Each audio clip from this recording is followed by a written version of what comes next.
जय हिंद प्यारे बच्चों आज मैं आपके सामने इन्फॉर्मेशन लेकर आया हूँ आईसीजी की। भाई बहुत बच्चों के डाउट भी है, बहुत बच्चों के मन में कुछ क्वेश्चन भी उठ रहे हैं।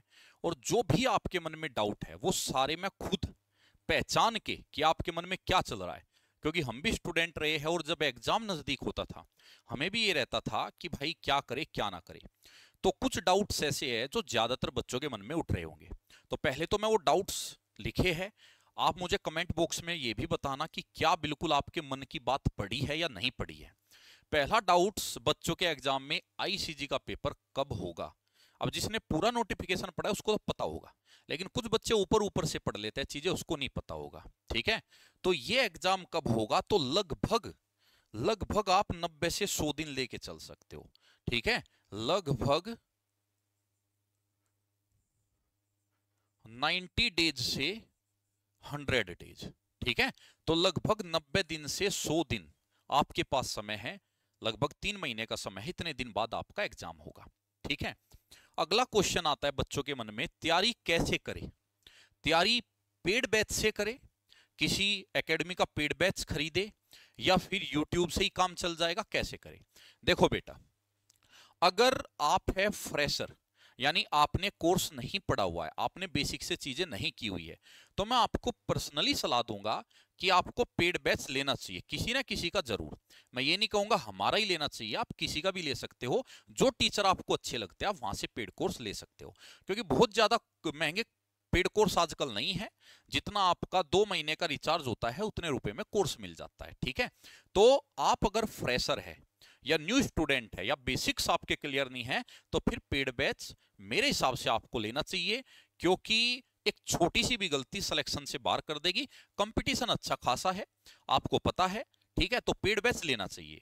हाँ, अगर रिपीटर्स है, अब रिपीटर्स की पहचान क्या है, जिसने पहले आईसीजी दिया है या जिसने पहले एयरफोर्स दिया है या नेवी दिया है, क्योंकि देखो लगभग लगभग सबका सिलेबस सेम है, वही आता है सब में। ठीक है, सिर्फ 19-20 का फर्क होता है। ठीक है, तो वो यूट्यूब से भी तैयारी कर सकता है, वो यूट्यूब से भी तैयारी कर सकता है, उसको जरूरत नहीं है कि वो पेड बैच ही ले। ठीक है भाई, तो ये मैंने डिफरेंशिएट कर दिया किसको लेना चाहिए और किसको नहीं लेना चाहिए। ठीक है, अब बात आ जाती है कि मॉक टेस्ट जो है, मॉक टेस्ट कहां से लगाए। अच्छा, अब हमारा यहां पे ये भी बता देता हूं, हमारा जो है वर्दी 2.0 बैच चल रहा है, और वो स्पेशल हमने एयरफोर्स, आईसीजी और नेवी तीनों के लिए वो डिजाइन किया है, जिसमें तीनों की प्रिपरेशन एक साथ कराई जाएगी, क्योंकि अलग अलग कोर्स अगर होंगे तो आपका लोड बढ़ेगा। अब आप एयरफोर्स भी भरेंगे और आप आईसीजी भी भरेंगे, अब आप कभी एयरफोर्स का बैच देखोगे कभी आईसीजी का देखोगे, दो दो बैच एक साथ मुश्किल हो जाएगा।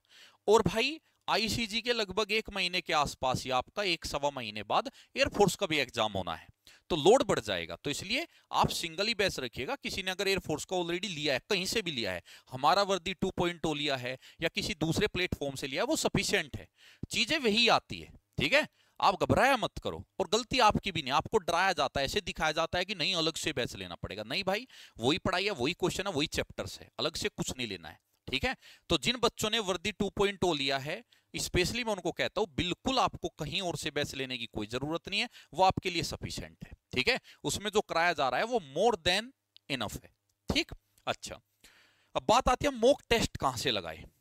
भाई पहली तो बात ये, मॉक टेस्ट की अगर मैं बात करूं हमारे स्टूडेंट्स की जो हमसे पढ़ते हैं, ठीक है, हम तो जो वर्दी 2.0 बैच है उसी में मॉक टेस्ट अवेलेबल कराएंगे।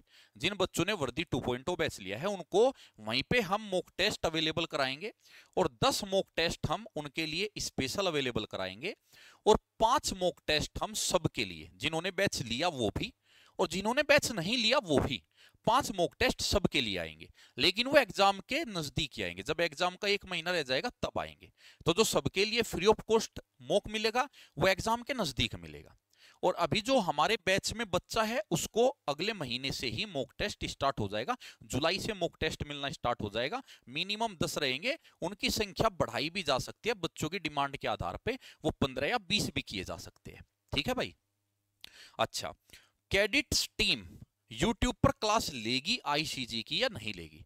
देखो भाई, आपका एयरफोर्स आया उसकी भी क्लास हमने ली थी, आईसीजी के लिए मैराथन ली थी, एमआर के लिए, नेवी एसएसआर के लिए मैराथन ली थी। जब हर बार हम लोग क्लास लेके आते हैं तो भाई अब की बार क्यों नहीं आएंगे। आपसे कोई दुश्मनी तो है नहीं हमारी, आप भी हमारे बच्चे हो। तो अब की बार भी आपकी क्लास होगी। और आपकी क्लास में बता दूं, अभी आपका जून माह चला हुआ है, अभी आप फॉर्म भी भर रहे हो आईसीजी के। जुलाई माह से आपकी मैराथन क्लास स्टार्ट हो जाएगी। लेकिन जुलाई माह से पेपर काफी 2.5 महीने बाद होगा, जुलाई माह से भी। तो डेली बेसिस पे नहीं होगी, वीकेंड पे आपको मैराथन क्लास हम प्रोवाइड करा देंगे, वीकेंड पे। अब वीकेंड पे मैराथन क्लास हम देंगे, 10-12 घंटे की क्लास रहेगी। आप उसको बढ़िया एक सप्ताह तक तैयार करो, फिर अगले सप्ताह अगली होगी। तो वीकेंड पे क्लास चलेगी, जब पेपर नजदीक होगा तो उस टाइम पे हम आपका एक फुल रिवीजन के लिए तो क्लास हमेशा लगाते हैं, तो अब की बार भी लगेगी। अब नेक्स्ट आता है कि सर एयरफोर्स को फोकस करे या आईसीजी को फोकस करे। भाई एयरफोर्स को कर लो तो ऑटोमेटिक आईसीजी उसमें फोकस हो जाएगा, क्योंकि वाई ग्रुप वाले डी भी दे सकते हैं और एक्स ग्रुप वाले आपका जीडी दे सकते हैं। तो अगर आप एयरफोर्स को फोकस करेंगे तो मेरा मानना है आईसीजी उसके अंदर ही आ जाएगा। आईसीजी को फोकस करेंगे, एयरफोर्स उसके अंदर ही आ जाएगा। तो ऐसा नहीं है कि इसको फोकस करे, आप अपनी मेहनत को फोकस करो, हर चैप्टर को अच्छे से क्लियर करो। अगर आप अपने सिलेबस को अच्छे से क्लियर करोगे तो ये क्वेश्चन तो बनेगा ही नहीं कि सर किस चीज को फोकस करे, आईसीजी को फोकस करे या एयरफोर्स को फोकस करे। ठीक है, तो जितने भी आपके क्वेश्चंस थे उन सब का जो समाधान है मैं दे चुका हूं। इसके अलावा अगर कुछ भी आपको पूछना है तो कमेंट बॉक्स खुला है, आप उसमें मैसेज कर सकते हो। और मैं शाम को जरूर एक बार देखता हूं, कोई भी इंफॉर्मेटिव वीडियो डालता हूं कि बच्चों का कोई ऐसा मैसेज तो नहीं है जिसका जवाब देना चाहिए, होता है तो दिया भी जाता है। जय हिंद, जय भारत।